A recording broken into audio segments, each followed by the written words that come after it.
தமிழ்நாட்டை தொட்டா என்ன நடக்குங்கிறதுக்கு இங்கே பல உதாரணங்கள் இருக்குது அப்படின்னு மதுரை மாநாட்டில் விஜய் கொக்கரிச்சார்.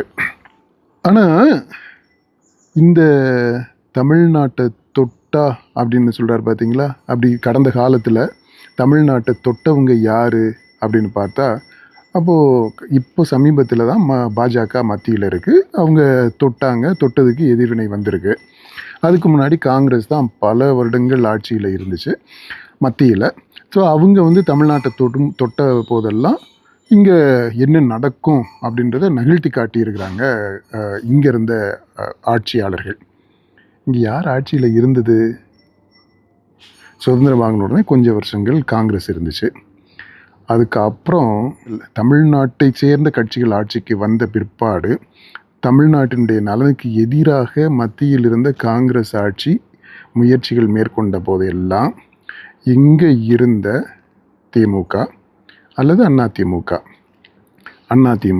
அல்லது திமுக, இப்படி இந்த திமுகவும் அதிமுகவும் இவங்க தான் தமிழ்நாட்டினுடைய நலனை காப்பாற்றுவதற்காக மத்தியில் இருக்கக்கூடிய ஆட்சிக்கு எதிராக இவங்க போராடி இருக்கிறாங்க அப்படின்ற உண்மையை விஜய் இங்கே தெளிவுபடுத்துகிறாரு.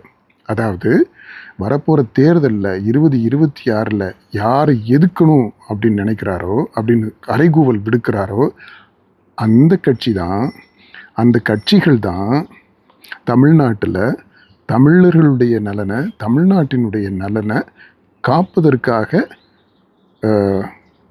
மத்தியில் இருக்கக்கூடிய ஆட்சியை எதிர்த்து போராடி இருக்கிறார்கள், களம் கண்டிருக்கிறார்கள். என்ன நடக்கும் தெரியுமா அப்படின்றதுக்கு பல உதாரணங்கள் இந்த திமுக அதிமுக ஆட்சியிலிருந்து தானே தர முடியும்.